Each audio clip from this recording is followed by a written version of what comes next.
We're getting word of a blast or blasts in the Turkish capital, Ankara. There are reports of people being wounded and damage to nearby cars. Once again, we don't know much, except that it happened near Guven Park in Ankara, the Turkish capital. Still waiting to find out exactly what happened. Our Arwa Damon is on the line with us. Arwa, what have you been able to find out?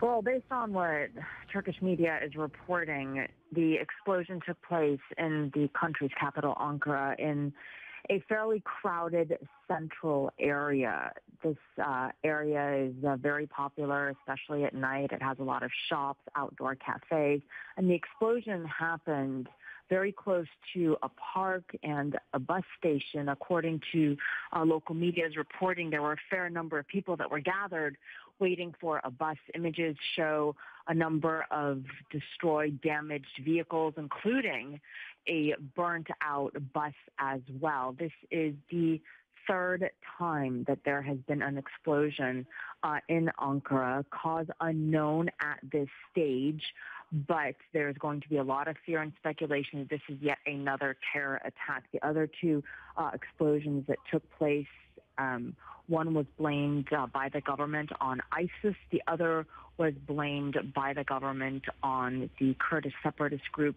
the PKK. Ankara has been in a heightened state of alert because of the violence that has transpired there since October. And interestingly, just today, the U.S. Embassy put out a warning about a potential terrorist attack against Turkish government buildings in a different part of Ankara, but still in the city itself. This, of course, comes at a time when Turkey already is on edge and faces multiple threats from a number of different terrorist organizations.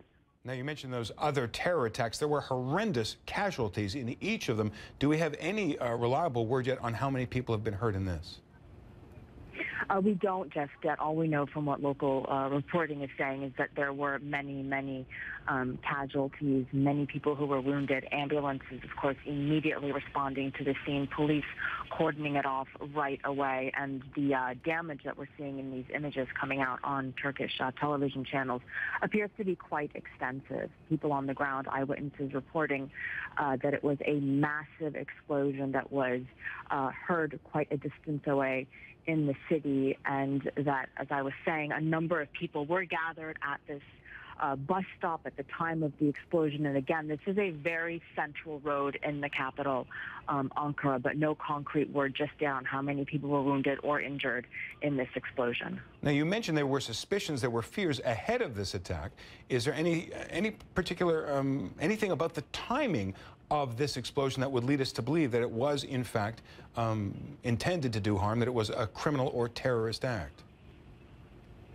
Well, given the reality of the dynamics that exist here in Turkey at this point in time, given the violence that has transpired both in Ankara and in Istanbul with these other attacks that did take place, all speculation right now is that this was some sort of a deliberate attack against what is considered to be a soft target.